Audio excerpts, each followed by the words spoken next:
thank you for returning once again, my wonderful tome readers. Today we are doing a very different homebrew review, because we usually do pre-selected things following some kind of theme, but today we are going to have some nice chill lo-fi going and just see what the top things in the various 5e subreddits that I just kind of follow for ideas or the odd desire to post something because I think it's really cool and other people might like it. Starting with the most commonly one that I have put my own work on. If I can, oh shit, where's this one? Yeah, there's the browser one. Yeah, Unearthed Arcana, which for one, I like that they actually put work into the kind of like banner image. One of these other ones, 5e Homebrew does not have that creativity. It's gonna be the last spot we check on. But yeah, the Unearthed Arcana, we're gonna go to top. I think, yeah, we'll go for this last month. Just see how things have been. Like, right off the bait. Turn-based self-inflation goal descriptors with wave AI hands.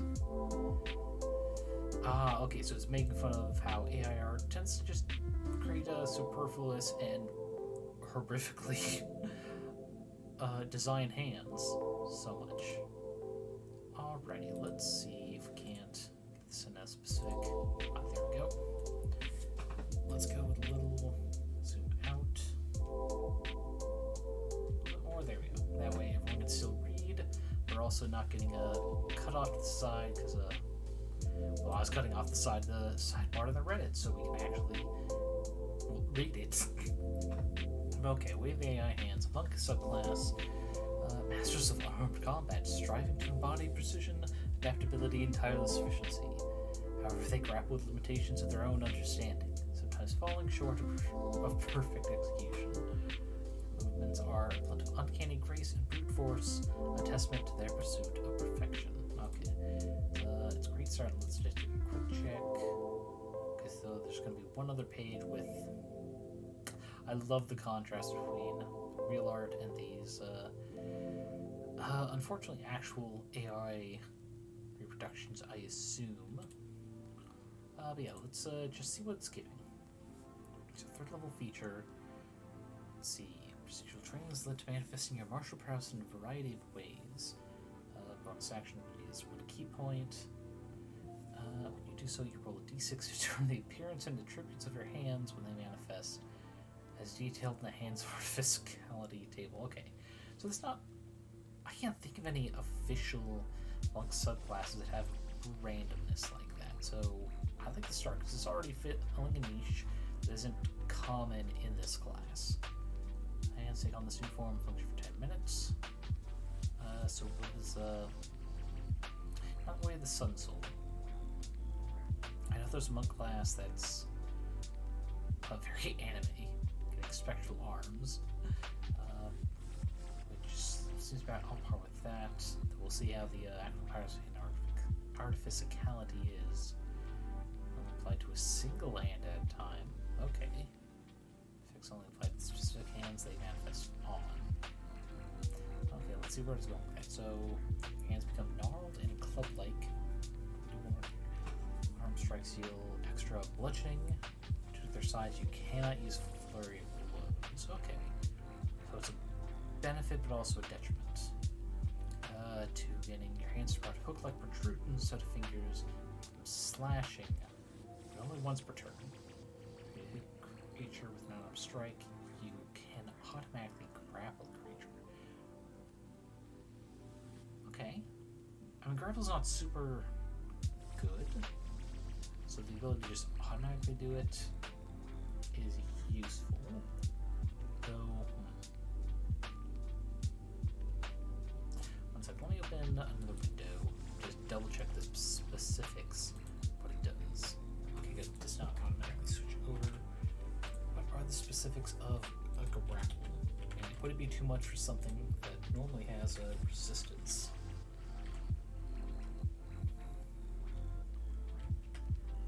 See, grab a creature or wrestle with it is attack action 2. grapple. Speed becomes 0. It doesn't matter if it's grappler condition. Also ones that they're specifically moved away. So yeah, it's not super strong. So all it does is reduce speed to 0. And there are a couple ways to force someone to drop grapple. Yeah, so that's probably fine making automatic grapple not even with a save. It's not a major detriment to something that actually has key points. Probably a bit annoying. Sorry, not the creature that has key points. It has legendary resistances, I mean. But, I mean, if a creature's coming back and grappling them again and again, that's probably big enough annoyance that a boss-type creature would reasonably start targeting them ahead of others. So yeah, automatic grapple, that seems fine. Additional fingers, enhancing flow of key. When using ability that requires to spend a key, you can spend one less.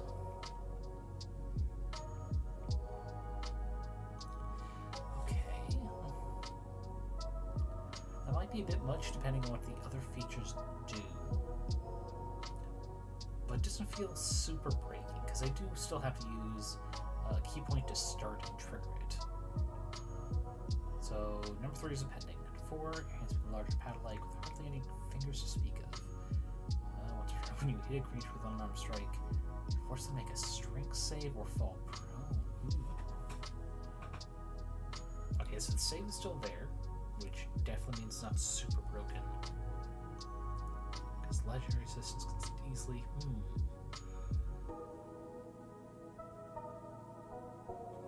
The strength is actually pretty good. Yeah, because, I mean, the things that would have to worry about that the most are...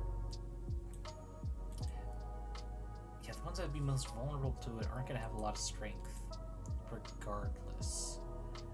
But they should also have ways to kind of counteract the detriment of that save.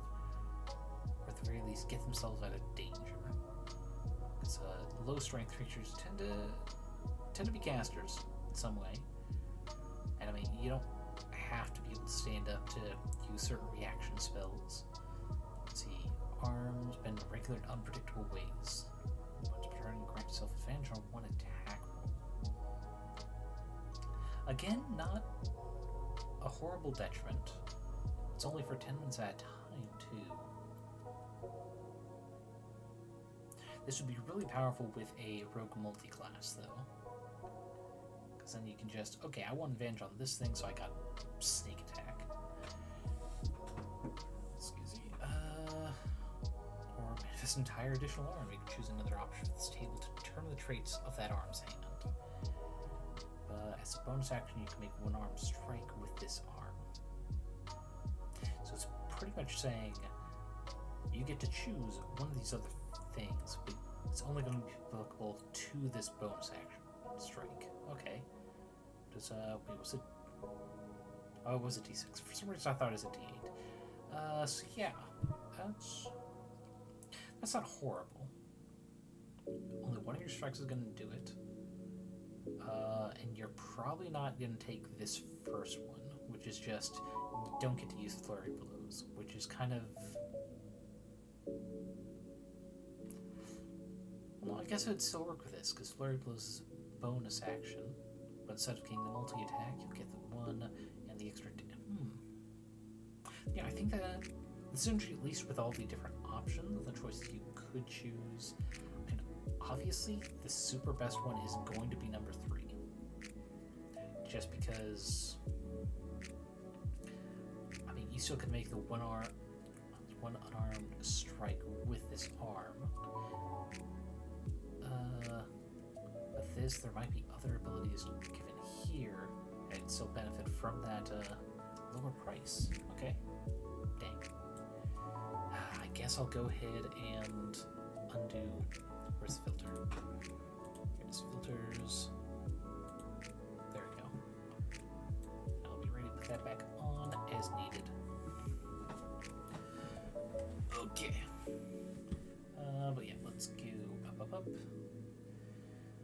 their third level ability is Heavy-Handed Approach. Good fun for the title. Some critics dismiss the way of the AI hands as soulless imitation, lacking the wisdom and artistry of the traditional martial arts. You reject this narrow-minded view, embracing the raw power and efficiency of your chosen path. But you can use Strength Modifier in place of Prison. That's not super broken. In fact, that's probably a bit of a detriment, because, well, for one, you can't do any multi-class stuff. Like I said, there are some of those features on the... options on that other feature that would benefit from being multi-class with a rogue. And doing this means you would need to have a higher strength and wisdom modifier to be worth it. Outside of some specific magic items, it's not really worth doing that, investing in that. Especially because some monk features, I believe, go off of your wisdom modifier rather than a flat bonus or proficiency. Alright, and then dreadful digits. Your uncanny phalanges, excellent use of that word, elicit overwhelming motions and creatures that come into contact with them. Oh no. You hit a creature with on a strike with Hand's Artificality manifest, you can spend a key point. Force target of your attack to make a wisdom save, suffering one falling. Okay, so let's see. Manifest, you can spend one key point. Let's double check here. And once per turn, you'd be able to just make that free with number 3. Okay. But yeah, going back, spend one key point, force target, make wisdom save, suffering. Let's see, Ghost Grippers. Oh, manifested creature becomes frightened of you. Sorry. Ooh, big yawn out of nowhere. That creature can use this action to make a wisdom save to end this effect. So that's reasonable. Creature that succeeds is immune for the duration of that. Okay. Yeah, that's fair. Because being frightened can be really rough. And you can especially target those that don't have good wisdom. I think many beast-type creatures fall into that. Make them fear you. Which actually does fit with the lore, I guess. Kind of the uncanny valley and kind of low intelligence creatures not really understanding why something is different. Or enraging extremities. Same problem. Artificalities manifest if a creature has disadvantage on attack rolls against creatures other than you, but advantage against you. Which is useful to have, yeah. That's definitely more given like tanky classes like Barbarian, so it's a very nice change of place for a monk. And between the two, it actually gives them really like pick and choose, just like target against themselves or target against everyone but themselves to help control the flow of battle. Let's see. Let's see. Let's see. However, attack rolls against it have advantage at the start of its next turn if it chooses to attack you.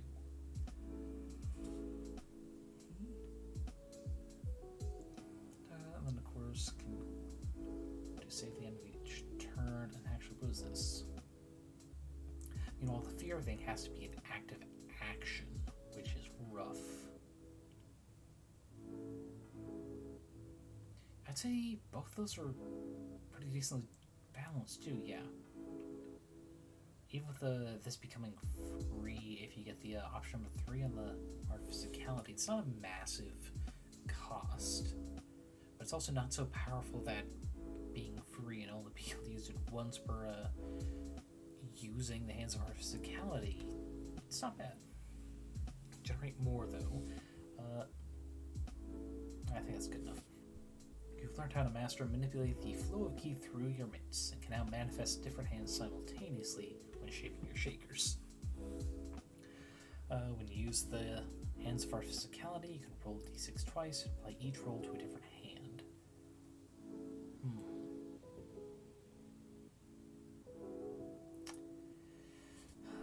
Let's see. How broken could that be, having 2 different things? see, the absolute worst broken thing would be to get a 6 twice. Well, no, because wording a bonus action is you can make one arm attack strike with this arm. So getting this twice would not actually be all that broken. Getting it once, though, you'd still get that option, but Flurry of Blows would still be better. Let's see. What would be the absolute most broken thing instead of that, then?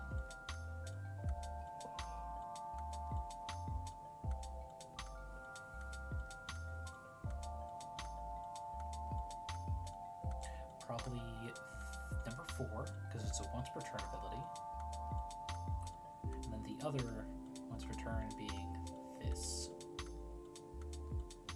You would be able to use them both at the same time. Presumably because the flavor of that says apply to each one to a different hand.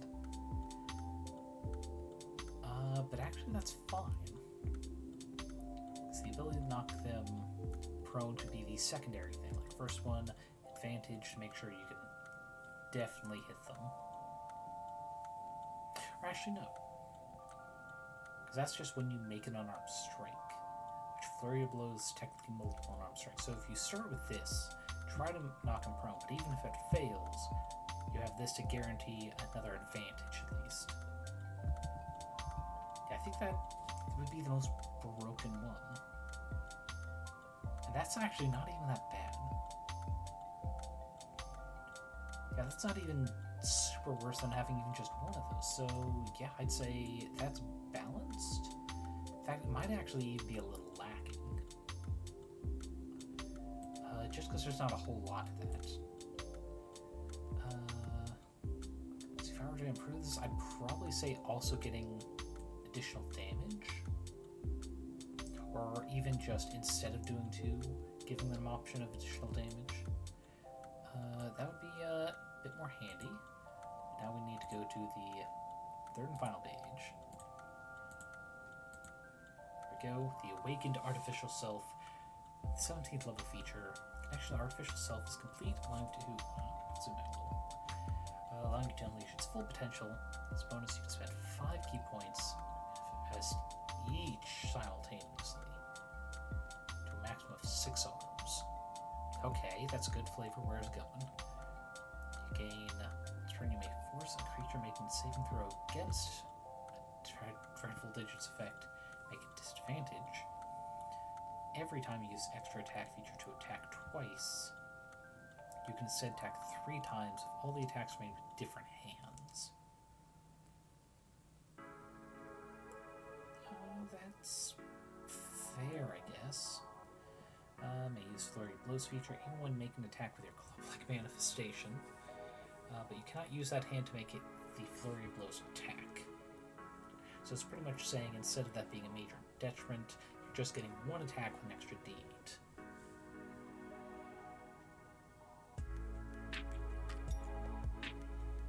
Let's see, let me double check. How many attacks do monks get? At, let's see, 17th level? Yeah.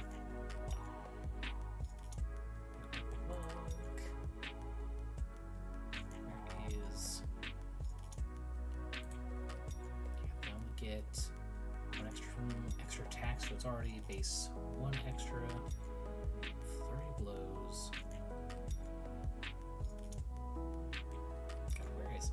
God, this particular site is not super spread out. If I can Control F, let's search. There it is. So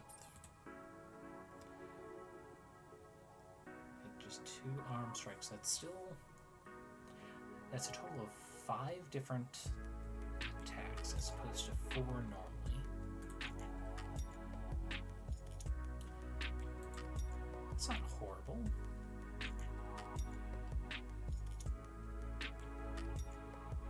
One of them is getting an extra d8, and there's still no guarantee they're all going to hit. It still requires 5 key point starting cost, which is kind of big for something that has limited ways to regain key in mid-battle.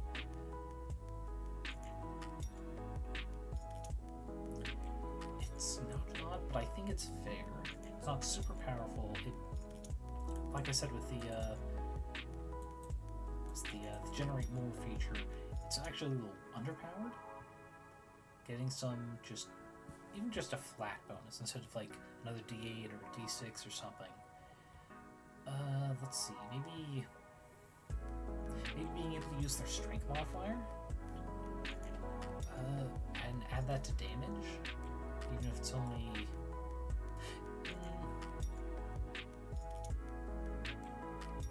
Actually, no, yeah, I'd say just have a flat bonus to damage, not limited number of times, because that is still having to have more stat distribution total. But saying it's like a minimum 1, not a major thing. But also, if they get that magic item that allows them to get a 19 strength stat, even that's still not even super high. That's just a +4. See, I'd say this particular monk passes the test. Not super broken, but it is fun. And it's got the flavor right. I'm not a huge fan of them still using AI art in the thing itself. I think just having this and labeling it real art is more than good enough. Thing is, do they still credit this one as AI art?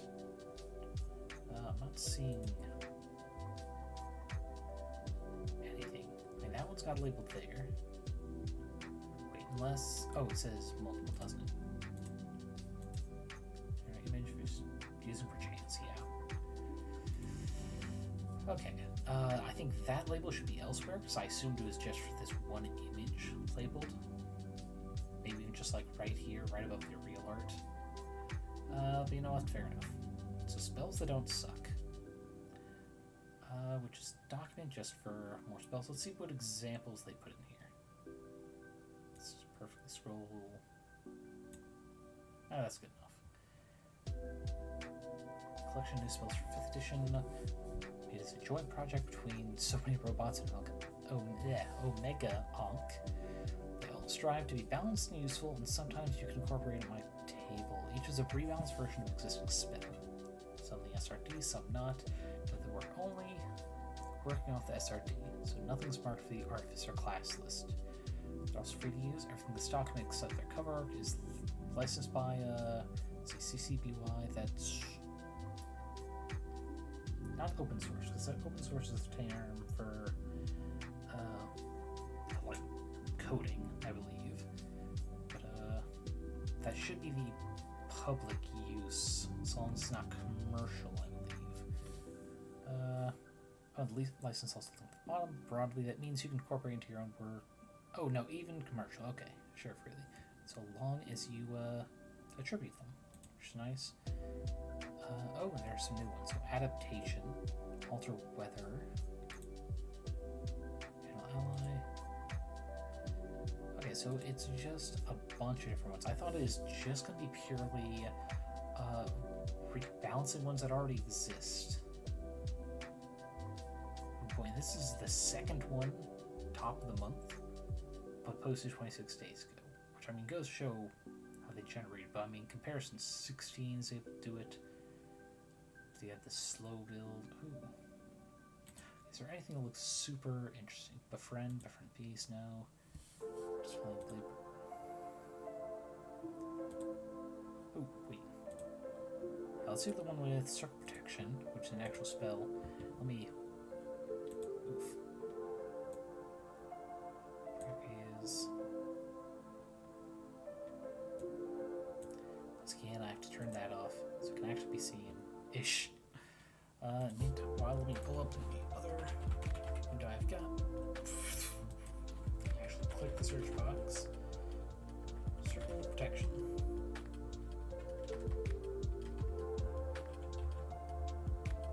I could have sworn there was a Circle Protection spell in 5e. Is there not?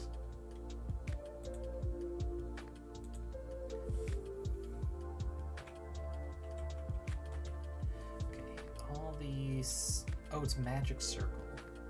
That's what I'm thinking comparison to this classes, so Cleric, Paladin, Warlock, Wizard, both 3rd level, both have duration, okay. 1 action instead of the 1 minute of magic circle, liking it already. And the cost is still the same, though it has dropped the holy water bit, salt, silver, powder, and also dropped the iron. Okay. Still consumed though. Concentration instead of just a flat duration. That's an interesting choice. Draw 10-foot radius glyph. Try 30-foot tall instead of 20 foot. Okay. Let's gain a buff in height as well. Let's see, CR 5 or lower. Is there that limit?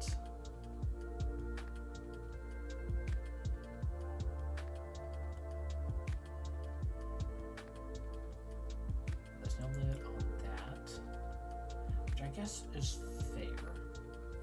Something sufficiently powerful would probably be able to get past a level 3 spell, and high levels affects higher CR. I think that's a fair adjustment, especially because it's also quicker to cast. And it would fit more for some of the fantasy media. I know Supernatural's also done like a Circle of Salt protection thing, and having to take 1 minute is still a bit much. 1 action is pretty fucking quick. But you know, it makes it more usable mid-combat too. Anything else different when you cast? You can choose to increase casting time to 10 minutes. If you do so, the spell no longer requires... Okay, so that's a good trade-off. You can choose to make it take longer, and you won't have to worry about concentration. But it does assume you have a situation that needs it. So if you're planning a summoning ritual, it'll work. Alright, yeah. Going off of that, they are renaming, but they're also mentioning what it replaces. So if you get an actual PDF document, you'd be able to search and see if there's a particular spell you want to have updated. It's in here. Anything else? The conjure spells, yeah, those do need a little work, I believe. What corpse puppet? What is this replacement? Dance Macabre? Yeah, we'll check one more on this list, because I am a fan of Dance Macabre, but it is very specific, and we don't need that stat block, so we'll just go ahead and do that for readability. Okay, so let me get this up over here. Dance Macabre. Open. There. Okay, so let's start off with basic. Still 5th level. Still Warlock or Wizard. Casting times. Action 60 feet. Yeah, none of this has changed, so it is going to be the fine details. Check Dark Threads and do 5 tiny, small, or medium courses of 1 course CR or higher. So it does limit it. Let's see. What's the limit on... The other one is small and medium corpses. Okay, each corpse may transform to undead. Equal size, but choose skeleton or zombie using this stat block. So that does simplify it. You have separate stats for skeleton or zombie. Skeleton's the only one with vulnerability. I do like this simplification. Instead of having 2 stat blocks, especially for online games, which a lot of people are doing now, maybe slightly less after one of the recent the Ghost fuck-ups, but having 1 means a game like on Roll20, like I use, you only need to give the player 1 stat block for this summon, and it can do all the rolls for a single thing. Health would still be tricky for multiple targets, but it's fine. It simplifies. Let's see. Upside of Skeletons, it gets multiple attacks, but it has that weakness. Okay. Is there anything else in the spell description that is not typical? And, what's our allies and companions? Share initiative, but take turn about. They have to Review, which simplifies summoning as well. For a summoning spell, you should never have to roll a different initiative, which then, minimizes the chance your summon can do anything useful. Outside of something like a counter spell or a held spell for your summon getting summoned, you should always be guaranteed at least one turn, one round of actions for your summon. It's just the way to make it actually feel worthwhile doing. Let's see, take the Toastermeal. Here's bonus action. You can issue one command, so it's a bonus action that's more like the summoning subclasses, like the Artillerist, the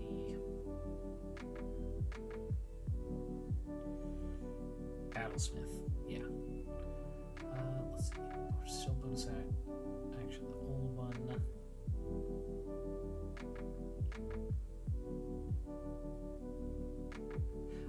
Okay, so there's a change of wording. Instead of bonus action to any number of puppets, the original is to all of them. The old one being so you can't just have some do more fine work. You can do one bonus action to say surround that person. There'd be very limited options to diversify what your puppets can do. I think removing that limiter is actually a good choice. Definitely improves it. Don't issue, take the dodge action. Post the old one if you issue no commands. They do nothing but defend themselves. So that is very different, because defend themselves implies that they can actually attack back, but only against things that have attacked them. All this is they can only dodge, so you should be using your bonus action for only this. Concentration to power, yeah, that was still the same. When upcasting, additional 2, which is the same, so it's all still additional 2. It's just changing the particular for you don't have to have all of them for a single bonus action, giving you more diversity what they can do. And also codifying the homebrew rule some smarter DMs do of having them go directly after you. So yeah, they've certainly put a lot of thought into that. I'm glad for it, especially they're doing freaking 174 spell fixums. So yeah, I'd say good project, and I will probably be. Let's see, how do I? God, it's been such a while. I forgot how to. Yes, there's the save. Save that, and I will look more into that later. Ooh, now we have a world building thing. Oh my god, the halfling character Sithrak. Okay, so those of you unfamiliar, there is a webcomic known as Ogloff, which is very not safe for work. A lot of comics have just blatant nudity. There are a few shorter storylines and one recurring character that are very sexual. In fact, it'd probably be easier to just find ones that are sexual than ones that are not. Sithrak is a god in that setting, of which the followers are following a book they've written during their edgelord phase as a deity. Man, it's hilarious. So let's see. So it looks like they're drawn from a number of different sources. So yeah, just a bunch of different NPCs. So let's start. Obviously, halfling cleric Sithrak. What else? Looks rider a hobbled horse. Looks interesting. Let's see. God, I really like this. I really hope RobotHandsome here drew these themselves. I see the RH there. They drew all of them themselves, because these are beautiful pieces. Last one, Oh yes, we are definitely doing the Lens Connect style mercenary as well, but we're going to start with this one. Oh, come on, let me zoom in more than that. Okay. And I can't just move it over. I guess we can just remove the skin. Okay, Sithrak, god of rage and hatred, traitor of the universe, that he may have have souls to torture in his wrath. Sithrak hates all unconditionally with insane anger. Accurate to the lore, his cult acknowledges him as the god above all others, eternal and all-powerful, whose only grace is to be ignored by his anger. The cult strives to prolong their life as long as possible and delay their eternal torment. Incorrect there, but I think it kind of fits the sort of person you'd have to be to follow Sithrak to get theirs mixed up. Acolytes of Sithrak practice osteomancy, using bones of the tormented to sate his wrath, acting as spell components and arcane focuses. I do like that inclusion of flavor. Action basket bones, a large collection of skeletal remains collected. An errant and in there, collected from the remains of faithful cultists, used as magical fuel, gives +1 to all saves against magic attacks. An Amulet of Dreaded Pain, which gives a +1 to hit. They cast Fear every long rest for free. Spiked Skull, the symbol of Sithrak. The icon of Sithrak can cast Fireball, which has an additional 1d6 piercing damage to all targets in the area of effect, but it is consumed upon use, so it's a one-use item. That's actually kind of clever.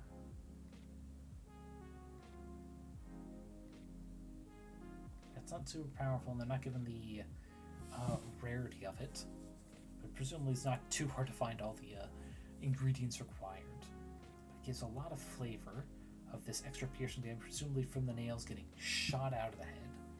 Like, it doesn't have it in the description, but I imagine, because it's consumable, you just chuck the skull itself, and from that it explodes outward into a fireball. These particular cultist robes count as light armor, AC flat 12, and into -1 to charisma, which is, obvious cultists going door to door, preaching the anger of Sithrak. And their mace is the Mace of Bone Pulverize, which just an additional +1 to hit from the amulet as well. And do additional d4 force damage on top of a mace, which is, it's not a lot, definitely useful. Yeah, I like this NPC. The character, the characterization, and a little bit of flavor without being super powerful, not needing a stat block itself. It's like you need to worry about safe. You can probably just take up the 5e cultist stat block and just use these for their attacks instead. So yeah, I like that. And the Lens Connect. Oh boy, this needs to be zoomed out actually. So let's see everything he's got. So he has half armor, fighting style. His feat, flanking attacks are rolled normally against this player. Ooh, that's... I mean, it depends on the campaign, because not everyone does the flanking rolls. But I do like that. Griffin Feather, it just gets advantage on intimidation, which, I mean, if you can afford a big-ass feather like that, yeah, you're probably intimidating people. Get +2 Greatsword, which has a strength requirement. Interesting. He gets Human Barbarian, has a gold tooth, 24 carat, or the equivalent of 500 gold pieces. Gives a +1 to Charisma. Fair enough. He's an Imperial Sergeant at Arms, a veteran, non-noble warrior, risen in rank by their talent. Let's see. They have a short sword called the Catfighter, which just has +1 to hit. Tournament Cleats. +5 movement, additional initiative, advantage on outdoor athletic checks. What have we got here? The Cod Piece of Courage, another initiative bonus. Both those are pretty good for Barbarian. Let's see, Dwarf made half armor, another AC 12, counts as light armor, which fits the flavor of him only having half a suit. And this flaming attack's being rolled normally because they've got the actual armor, but it's only on the half, so they still have the movement ability.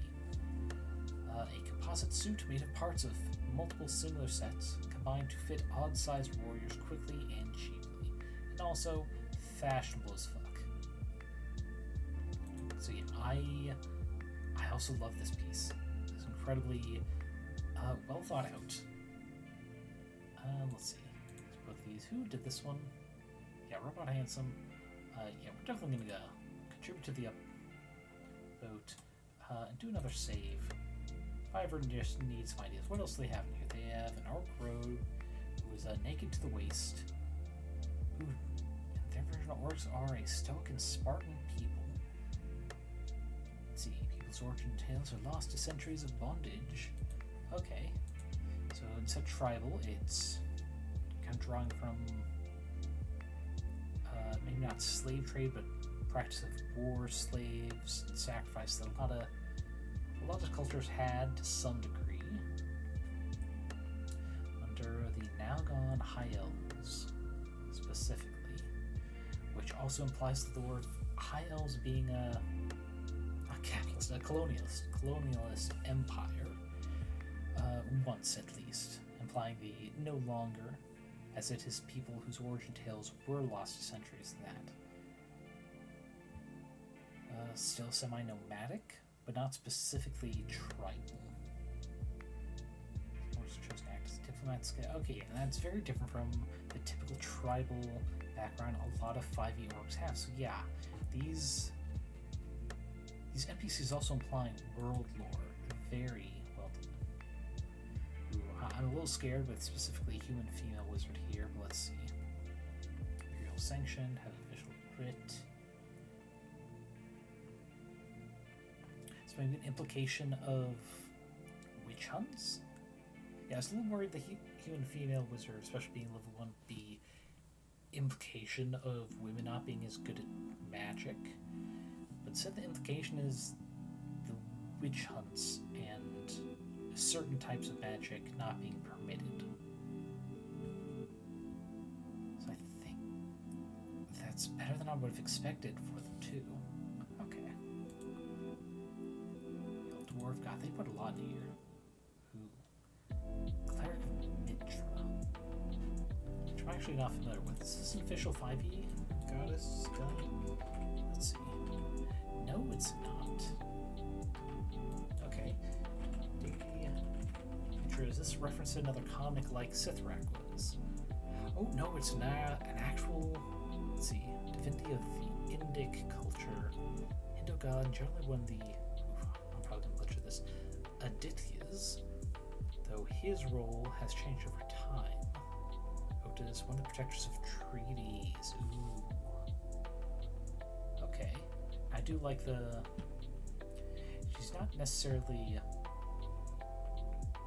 in a hijab, if I'm remembering correctly, but she does have full head covering and actual, like there are actual mercenaries that dress like this, and this kind of looks like it could be chainmail. It's just simplified for the drawing. Head covering, protect from the sun. I do like the inclusion of a tiny little sun disk style halo. It's my favorite. I don't like the donut ones. Sun discs all the way, in my opinion. Unpainted shield, Aasimar cudgel, which actually ties into the vow of poverty and service. Yeah, more actually historical style armors. Ooh, another orc. Okay, matriarch. So we're getting some more implied setting lore. How orcs work. I do like how their sorcerer still has a melee type of weapon. There's a lot of art, at least for 5e, like the official ones, where sorcerers just look to be wielding simple weapons. But this looks like a martial one. It does make me a little concerned this is kind of going back to tribal like lore. But God, if it doesn't look really fucking good. I will say with the implied width shoulders here. Arms do not look beefy enough. Those look tiny. It looks like somehow elbow to wrist is thicker than bicep, which I feel like would require very specific exercises to do. Yeah, these NPCs are very well drawn. The nice little implications of lore of what is added to each of them, I think does a lot more work than just a stat block does. I love it. So yeah, RobotHandsome, doing great work. You deserve that upvote. Let's see. Do one more. Let's not do stat block for creature. Those are a little difficult to do quickly. Ooh, a 10th level spell. Tempting. Let's see. Draconic, I'd rather do this spell. Okay, nothing important on the second page, so we just open this one once again, open it up wide. Haba. Zooming, Jesus, really having to do a lot of zooming work. First, there's no reference to where this art came from, which I believe is against Unearthed Arcana's rules. Do a quick check here, maybe it's in description. Of course, it opens new tabs now. Okay,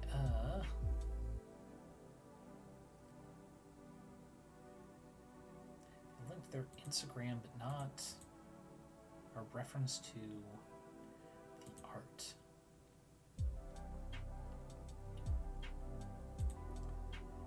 The art all looks largely uniform in style, so it could be they're just making their own art and didn't think to reference it. Which is fair enough. But it always makes me a little bit suspicious when I see a homebrew and no attribution to the art source. But okay, 10th level spell, of which there are none in 5e, except in very specific campaigns or references, usually for not lore, when it's necessary for the overall plot. The Dark Druid Sorcerer, which, I mean, if you're going to say Avatar of a Force, those are fitting, although I think Warlock should probably be in here too. But okay. Diamond worth 1,000 gold. Which I think is a little cheap for 10th level, but we'll see what all it has access to. You can transform into an avatar, gargantuan elemental of arcane energy. Have your avatar take any form you like, from a titanic animal to a spirit version of yourself. You must have the space to transform, they did from there, without squeezing for the avatar to appear. When you cast it, you fall unconscious, enter transient state as the avatar forms around you. You take your place at the center of the avatar and experience the world through it. Your body can still be targeted by spells and attacks, but you can use the avatar's AC, damage resistance, and immunities, and their saving throws instead of your own. So it's more a flavor thing. Is there going to be anything that specifically prevents your body from being teleported out just by, say, Dimension Door? Let me take a look. Really quick, does Dimension Door say only a willing? I assume so, but you're also unconscious. Is there anything for the top of yourself? Objects, as long as your weight doesn't exceed what you can carry, you can also bring one willing creature. It doesn't say any kind of wording that makes me think an unconscious creature could be dragged through, which I think it probably should, or at least it's implied. But that's up to the DM for final things. So your body being unconscious. Let's see.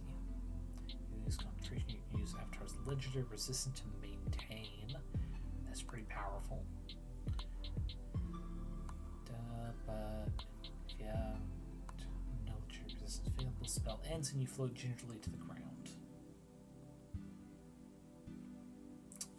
Alright, while controlling, you use its statistics and features.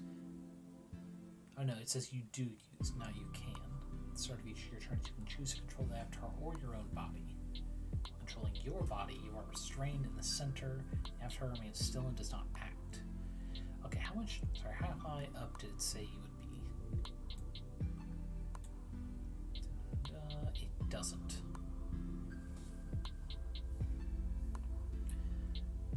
And because you can choose how it looks like for all the GM characters, you could just be a 80-foot tall obelisk, 5 feet wide. Who cares? It's magic. Though I guess it'd still be up to the GM if you get to actually have your movement speed or not. Though a thin obelisk like that being able to zoom around at 50 feet would be funny. I think hit points is a bit high for a 10th level. Let's see.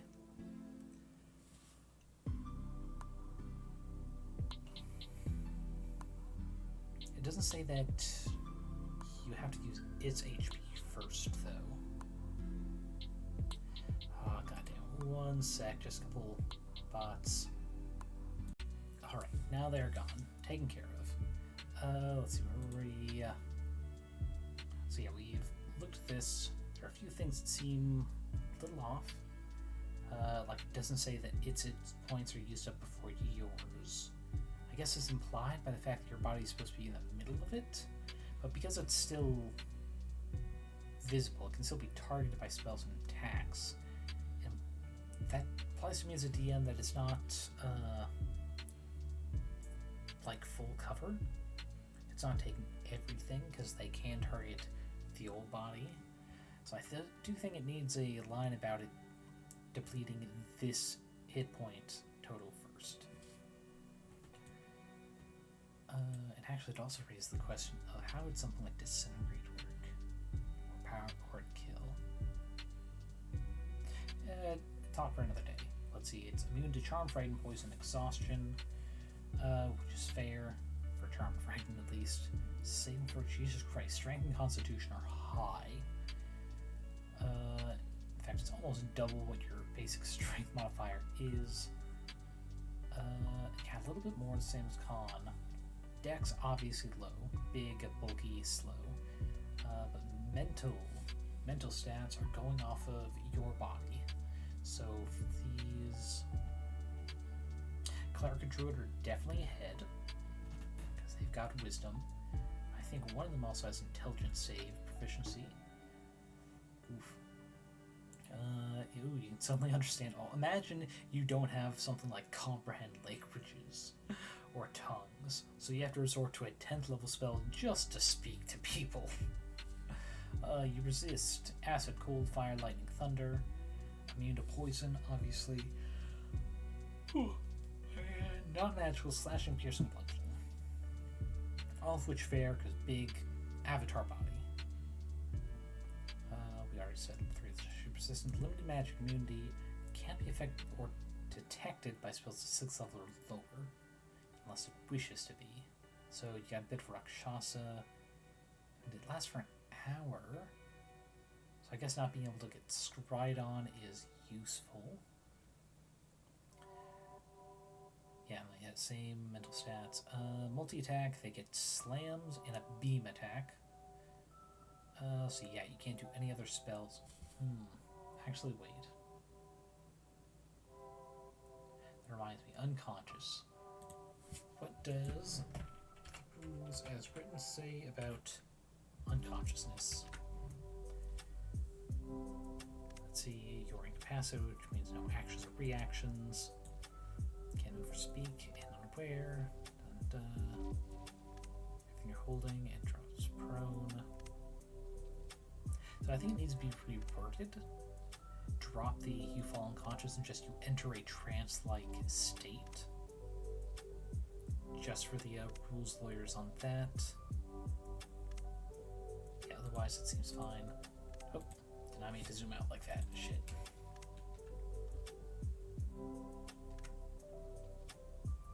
As far as over practice roll, okay. Slam, 19 to hit, obviously, because ooh. The implication that the proficiency bonus is 9, though. Oof. But 24 damage on average. It's not a whole lot, considering it's a 10th level spell. beam attack, 100 feet long, 5 feet wide. Oof. Each creature in the line must make a dex save. Ooh, does it? It does not have the DC of the beam attack. Yeah, I'm not seeing any. So that means it has to be going off your spellcaster DC, which might... I think it should probably be a flat DC for this. Even if it'd be higher than typical spellcasters could get, just making it so people can't be super broken within, have items that improve the saves for your spells. Because I know there are some sorcerer specific at least that improve your spells DCs if you're attuned to them. Let's see, it says force damage, which is powerful but not a lot. I'd say overall the spell is fair. It does need a little tweaking to make sure there are no rule things to be concerned about. Ugh, sorry. Big yawns tonight. I didn't even do so much physical work today. No idea why. But yeah, this spell seems fair enough. My one suspicion is just the art should be attributed, even if they're the ones that made it. AriadneStringweaver. Oh, and I think if I haven't actually reviewed their stuff on stream before, I've at least saved a few things of theirs. Oh, come back. There we go. But yeah, we'll go ahead and leave it here. If we have time, we'll come back. And it's another one of Ariadne's. Actually, is there any other multiples on here? We got Ariadne's, Johnny, RobotHandsome. So yeah, Ariadne being the one to have multiples in the top of the month. Very nice. But yeah, let's go to the next one. D&D Homebrew. Which starts with Circle of the City. Wait, actually, did I put... No, that's the hottest. Let's go to the top of the month. Okay. So we got a Spider Dragon. Actually, that art makes me concerned. That also seems like maybe AI. Something about how the light is done like this makes me concerned. Now let's go into the post. So we got the stats. First, let's do a quick check. Doesn't have a source for the art. Oof.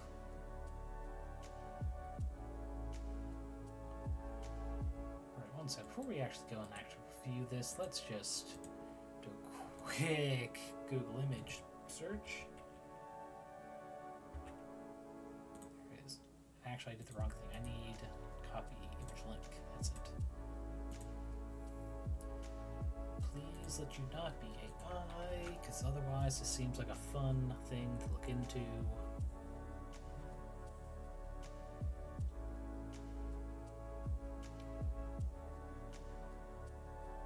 Oh boy, that.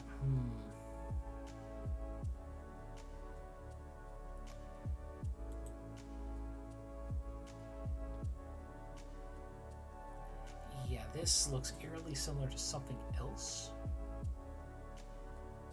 That it is absolutely AI art. Put originally from a thread with the DALL-E 3. So we're not going to look at this one. We're not going to be reviewing AI bullshit. Okay, we've got. It's going to be too much for a little. Okay, quick AI check. Patterns do seem to be holding. So let's see. I didn't be too much to give a level 4 Druid or Cleric. Because with sorry, so Sernuno's Glaive Weapon counts as a boomerang or a javelin. Weapons being when thrown deals additional. No, just deals 1d4 slashing, or in melee 1d6. Not super big there. And returning as bonus action, you can. So first put that back up.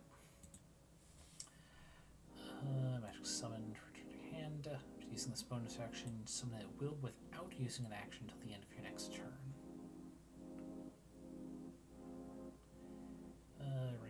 60, not huge. So far it seems to be okay for a level 4 druid. Becomes a finesse weapon, which is fine, actually fits how boomerang would work. Elemental, gives an additional 1d4 of your choice between lightning, poison, thunder, fire, cold. Let's see. I was seeing fire with the image. We've got it right there. Cold, poison, lightning, and thunder.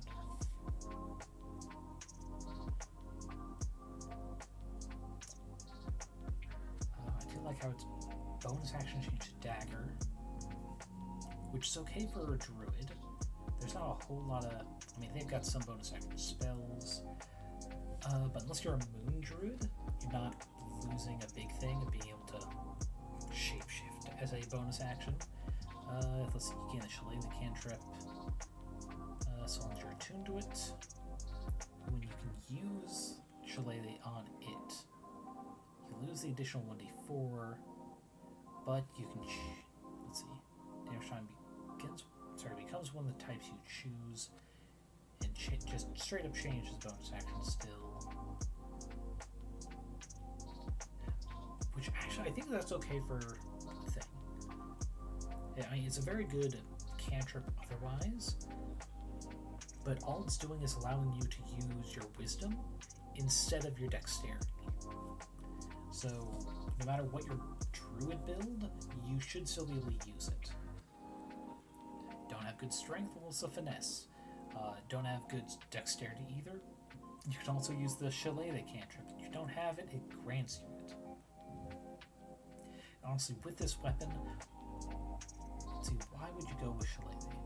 Shillelagh does more damage, doesn't it? It's a 1d6, but it's also 1d6 in melee. So you're also not losing anything.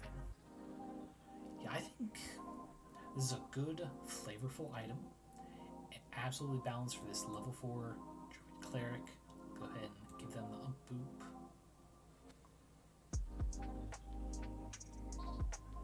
Okay, and it's so spelled out because the player's new to the game, trying to make it easy as possible.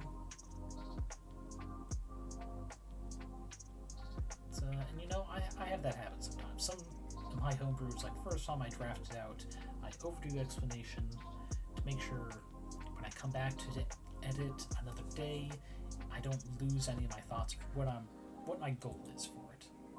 So yeah, Lilith 959, wonderful item. Though again, I think no attribution for the art. But I think it's fine.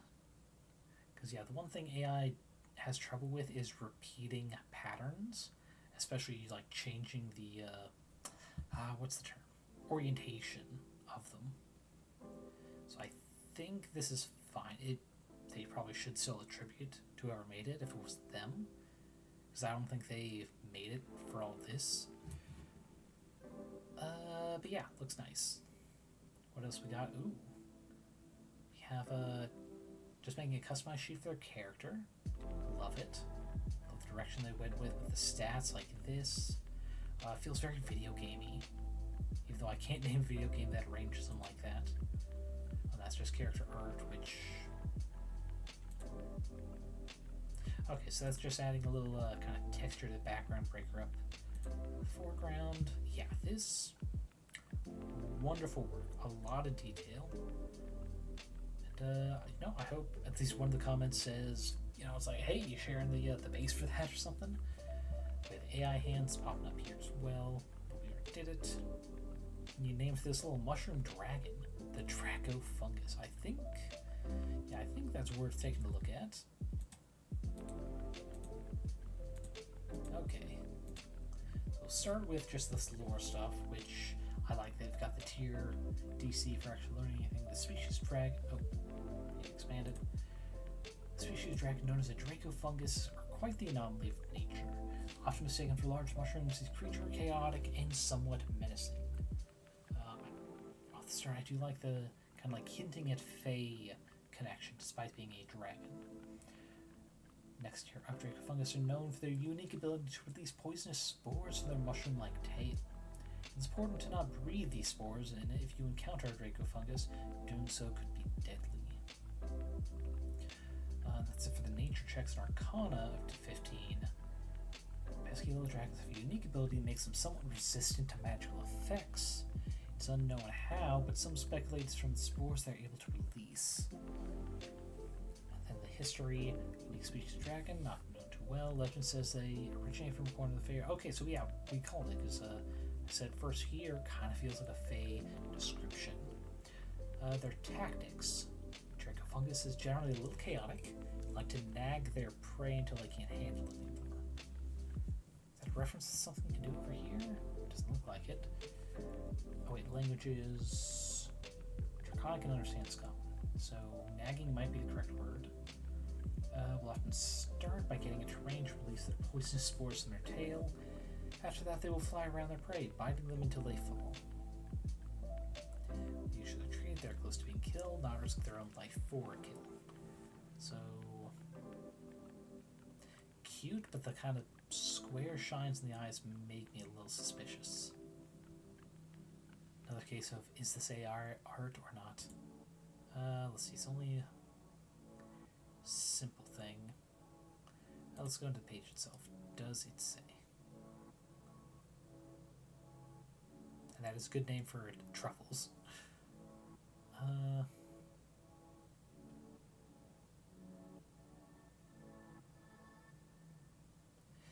Okay, so something sent from friends, so it could be AI, but they don't know for sure.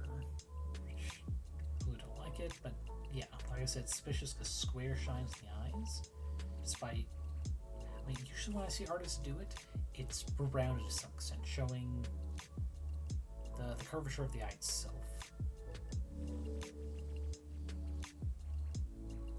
these toes look a bit too similar. But oh well, we'll just ignore it. Stat-wise, though, let's see, what's the DC supposed to be? Challenge level 2. Most stats are positive, but charisma and strength are down. I'm a little surprised they had charisma low, because it kind of looks cute. Okay, proficiency, Dexcon, wisdom, only proficiency 2, that's fair. Speed's not super powerful. Armor class feels maybe a little high with these hit points of this challenge rating, but it's fine.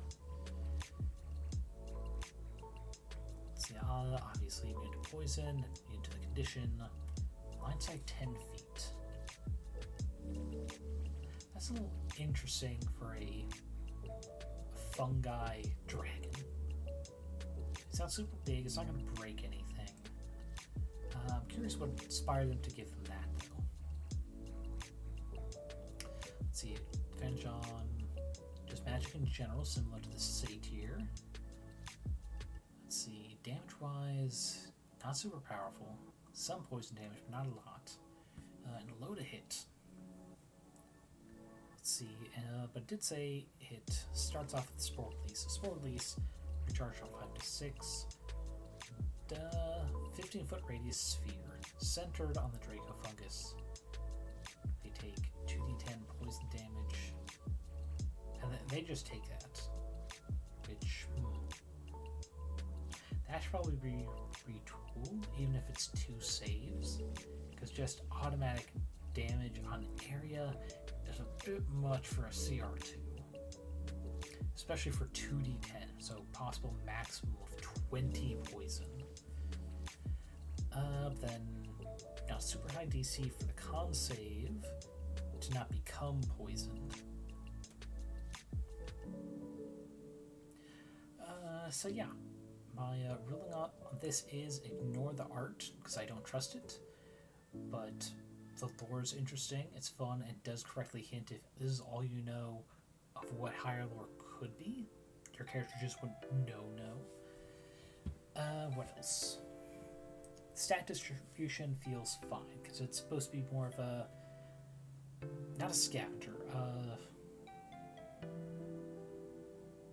Actually, I think there is a term for creatures that kind of hunt like this. Persistent predator, kind of. because yeah, they use Spore Release, but their actual melee attack is just kind of like pop in every once in a while, kind of like just kneecap them.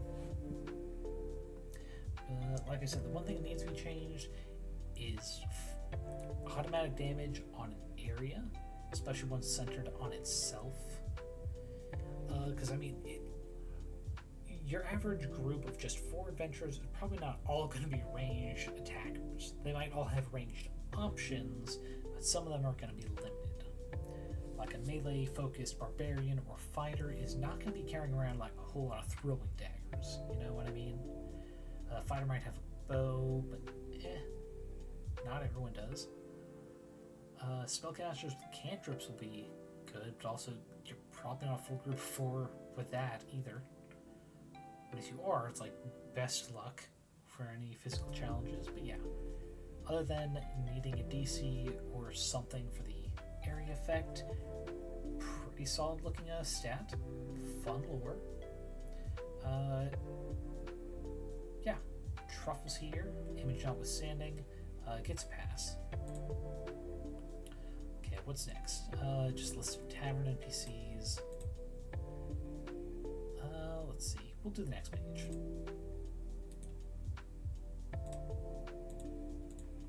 So how deep does it go? So it starts Elowin Marrow. So we got race, we got gender, simple description, long flowing hair, and calm. Some background that they are a ranger, deeply connected to forest, creatures that dealt within. And then just kind of a rumor. She's known for her ability to move through woods without making a sound or skill with and her skill with the bow. While Shadow Dance Caliph, male, human, minor description, Master Thief, acrobat, and for daring heist ability to escape, but also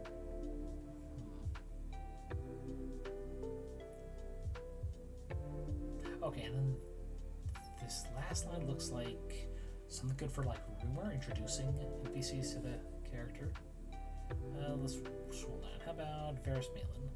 Male, half-elf, description, another ranger, tracking hunting, just known for skill with the bows, building.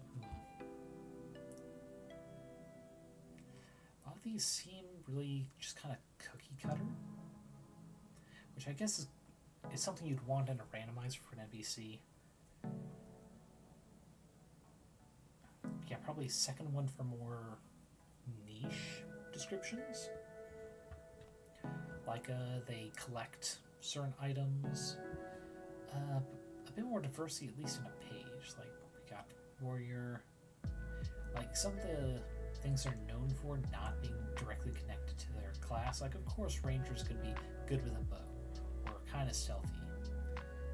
Like let's see, human, storm sorcerer, storm nature and lightning. Yes, his volatile nature often mirrors the storms he conjures. Like this would be more interesting if his volatile nature often wouldn't be the right type. Summons, creates mini storms. That would be a lot more interesting than this, which just sounds like he's a very tempestuous person, just phrased in a different way. Tiefling, rogue, and out of places unnoticed. Yeah, this description would be more interesting on someone that's like a ranger or a fighter. I mean, people would assume a rogue is all about being able to get stealthy entry and exit. So this list, it's simple, be easy to roll and get a character that just fits in anywhere, but none of them are going to be super interesting. I mean, all you want is just a randomizer for random NPCs that can be found, a name, and just simple descriptions, usually all you need. The more detail you put, the weirder it is when they're just cookie cutter, predictable. Rogue is going to be known for being sneaky or for lockpicking or something else rogues tend to be known for. Let's see. Draconic Blood Sorcerer. Because they think Draconic Ancestry should matter more. Let us see.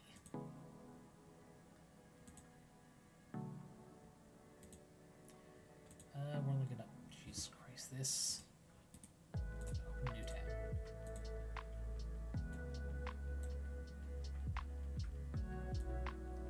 And there we go.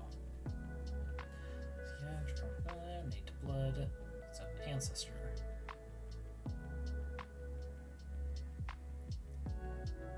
Damage types used by lots of others, so nothing different there. Though they did simplify it. I do like these simplified, so black, copper, blue, bronze, because I think the official PHB does have them separate, where black, copper, just different parts of the list. Draconic magic. Let's see. Spells you learn correspond to your draconic ancestry. Each of these spells counts as sorcerer, but does not count against them. And then separate for each type. Okay. You know what? I can vibe with that. Having different spells depending on what dragon you're connected to. I think that's good. That's just more. Going for the other ones.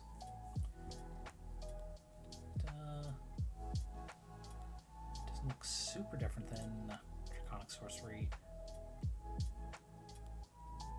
Like the art, but it's generated by AI, so do not like that.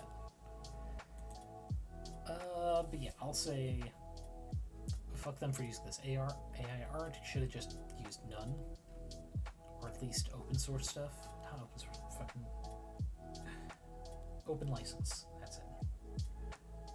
But yeah, the different spell options, which is something I read a lot of people wanting on the Draconic Sorcerer, at least some basic ones.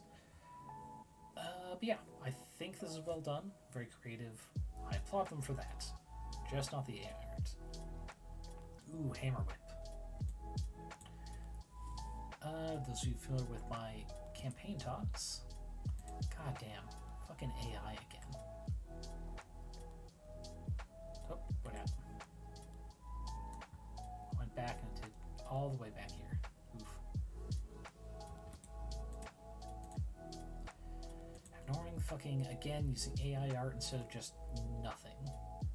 Or at least Creative Commons stuff. But whip does bludgeoning instead of slashing. Fitting for a hammer. Extra thunder. Which I guess is fair. It's a good minimum because it is rare. Action, instead of an attack, just crack over your head. 20-foot radius. And a wisdom save to not be frightened.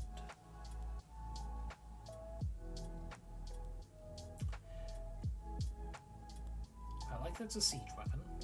I think overall though, this could probably be either like a high-end uncommon or a low-end rare in terms of like value. Yeah, you're getting extra damage. Oh wait. Oh, I just noticed the difference. Or deal 1d8 all creatures within 5 feet of the target. Which with right positioning, that could be really good. Okay, yeah, keep it at rare. But yeah, those of you familiar with me talking my campaign, I have added some exotic weapons. I would have actually called this more of a meteor hammer. I would not have put a literal hammer out at the end. For those of you unfamiliar with meteor hammers, they're in some like martial arts movies. It's pretty much effectively whip, but at the end is a weight, hence bludgeoning type thing on something like this. But it can also be used to trip people up, which is one of the reasons I added to my campaign. So you have an extra ability on a mundane item, and if you train with it, you get to actually use it. But it can also be recreated by just tying a weight to the end of a rope. Or Sentinel. Jesus, so many AI. Okay, I think I'm seeing the reason why I don't come to frickin', which one is this? D&D Homebrew so much. All these top ones, and they're using AI art. Creative Commons exists, guys. Witch class, Universal Caster. Yeah, a lot of people trying to just recreate entire classes from scratch. Just make it a subclass. Here we go. Race. Please don't tell me.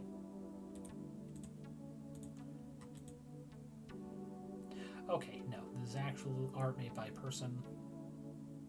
As well as the background. They probably could have done without the background, to be honest. But okay. We've got some more things about lifespan, which don't matter. Medium, humanoid, walking speed. Okay. And we're gonna have to make it white again. Okay. Oftentimes depicted as savage creatures who lure sailors to their inevitable demise, which I think is a siren thing. I don't think I've heard many things about harpies doing that. Regardless of their descent, are often tarred with the same brush. In reality, when raised within the context of civilization, harpies act no differently than other humanoids do, which begs the time-age question of nature versus nurture. When indeed raised in society, harpies' natural gifts aid them in being unrivaled messengers, diplomats, and minstrels. Due to their wings, harpies are oftentimes mistaken for Aasimar, Aarakocra, and celestials, but certain key characteristics allow them to be distinguished from other winged humanoids. For starters, harpies possess large slit eyes, much like reptiles. Can't quite see it here, but I think there is a vertical slit there. Furthermore, while sporting mainly human features, localized clusters of feathers can be found on a harpy's extremities, as well as sharp bird-like talons, which we're not getting here so much because it looks like they've got sleeves.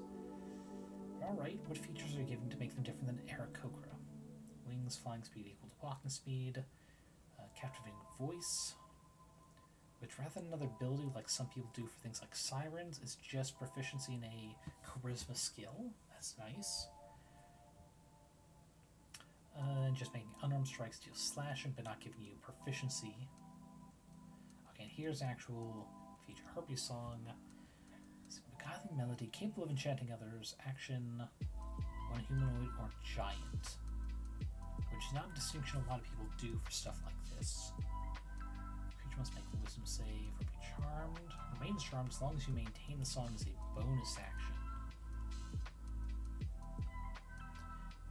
Or until it succeeds a subject save throw. So there should probably be an additional thing, like not being able to do spells with verbal components, unless you're like a sorcerer, of course, with subtle spell. Otherwise, I'm liking that.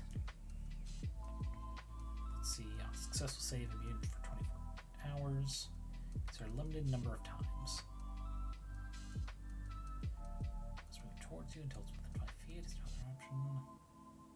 No, you just get this additional action. So yeah, I would say, oh right, up to a duration of a minute. But yeah, there should also be breaking if you cast a spell with verbal component. If there's not a limited number of times a day, you can do this.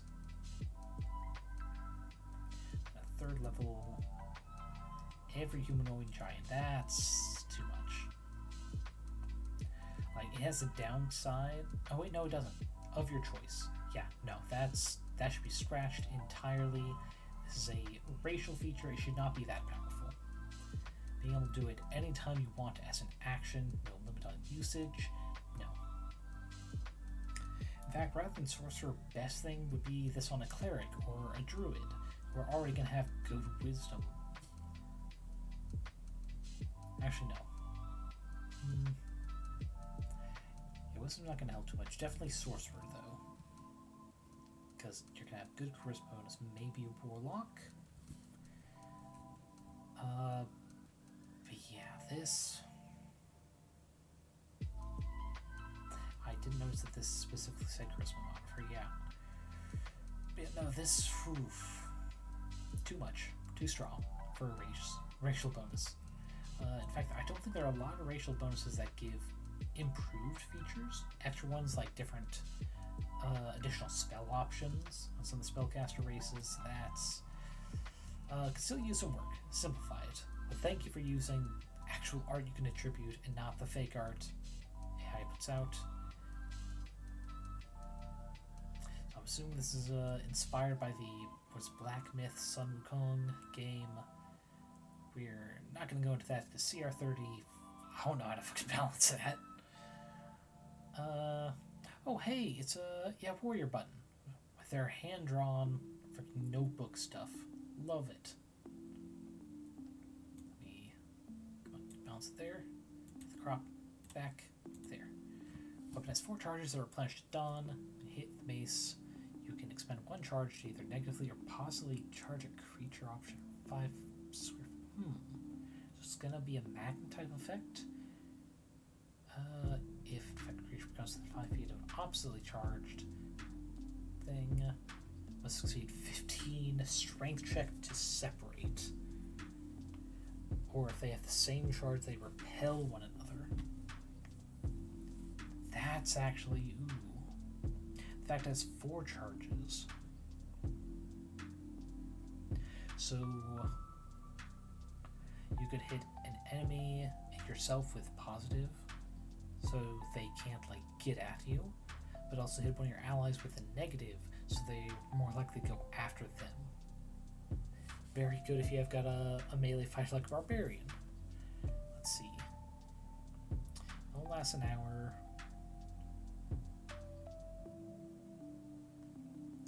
Let's see, if we're putting this into 5e, and actually before I forget, save it because it's nice, we're giving them upvote because it's creative, and they've got multiple items. If I was putting it into 5e, I think keep the charges, keep the 1 hour. What weapon type? I think keeping it as mace is fine. Do you limit the attunement? Like who can attune to it? Because I definitely think it should be an attunable thing. If only so it can't just be passed around the group. But otherwise, I think that's fine. Maybe... Aside from the DC, I think that's an uncommon rarity. It's not super powerful, it's not adding extra damage, it's just kind of affecting the battlefield. But yeah, very good. Ring of Icy Barriers. It has 3 charges each day. Let's see, reaction or bonus action. Spend charge to summon a 3... Oh, so it's a... like Wall of Stone, but a single one? Let's see if you're within 5 feet of a wall of ice. Choose the angle at which the all... Oh no, it's just describing the feature. Okay, the ice wall, 35 MP. Vulnerability to bludgeon damage, which is not a lot to worry about. It's fine. I do like the image you go with, though. It almost looks like the guy's ready to just give the finger, but he's just not facing the caster, just threw a fireball at him. I think 5e would need description that provides full cover, but otherwise fine. Open amulet, while wearing it, always points to the place you most consider home. God, there are some storytelling things you can do with this.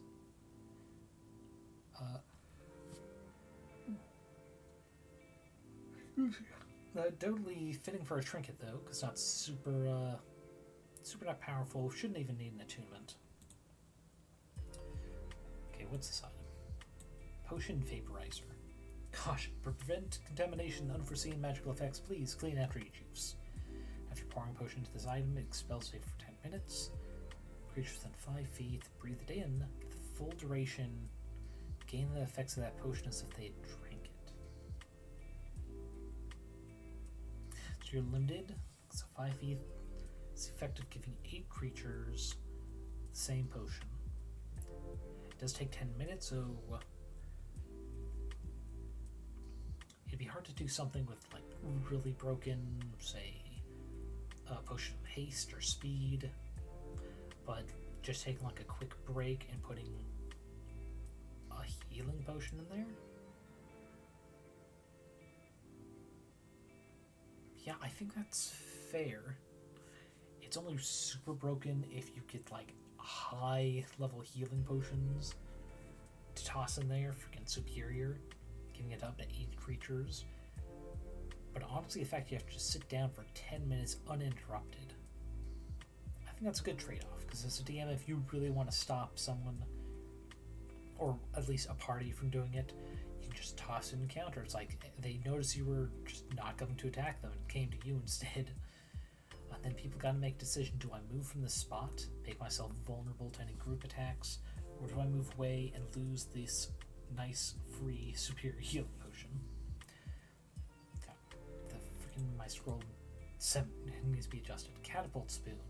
Choose a creature or object within 120 feet. Food flicked with the spoon will always hit its target. Deal 1d force damage. Will not work materials that user cannot eat. So you, so you could do poison technically. If it said that the user would not eat, that would be different, but cannot.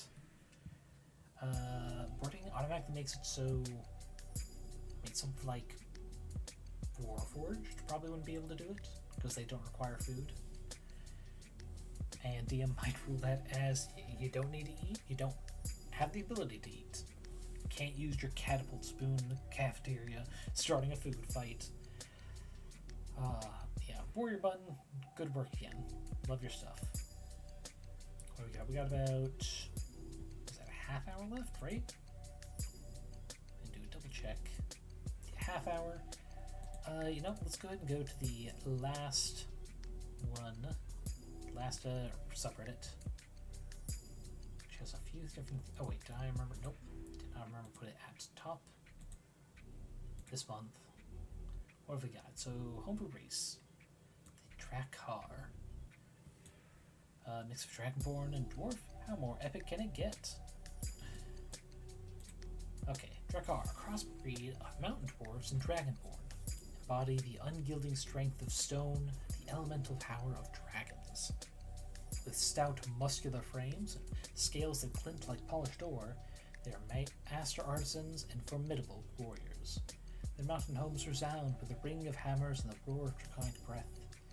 Drakkar channeled the endurance of their dwarven ancestry and the might of the draconic heritage. Let's see. This lower thing, 200 pounds, but only 5 feet at the highest. Approximately 25 for the dwarf. An extra language. Let's see. Strength by 2, charisma by 1. Interesting mix. I probably would have said constitution, but you do you. Maturity steady pace, regional size development of human by 10, adulthood by 30, lifespan 250. It's not as long as either of the parents, I believe. Let me double check. Dwarf race. Up to 350 years. Dragonborn.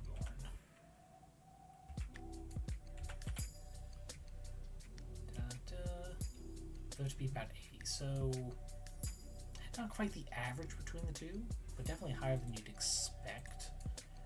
But yeah, I'd say that's reasonable enough. Oh, didn't need to zoom in like that. Okay, so you gain Draconic Ancestry and resistance to it, and Dark Vision, but that's it.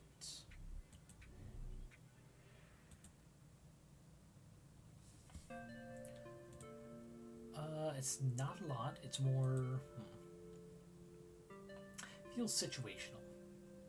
Like someone just wanted to have a short dragonborn with hair. But I wouldn't be against it because it's not powerful. It's not overpowered by any means. Yeah, I'd say Drakkar, get a pass. They're nice and very situational. Path the Emotional Empowerment Barbarian.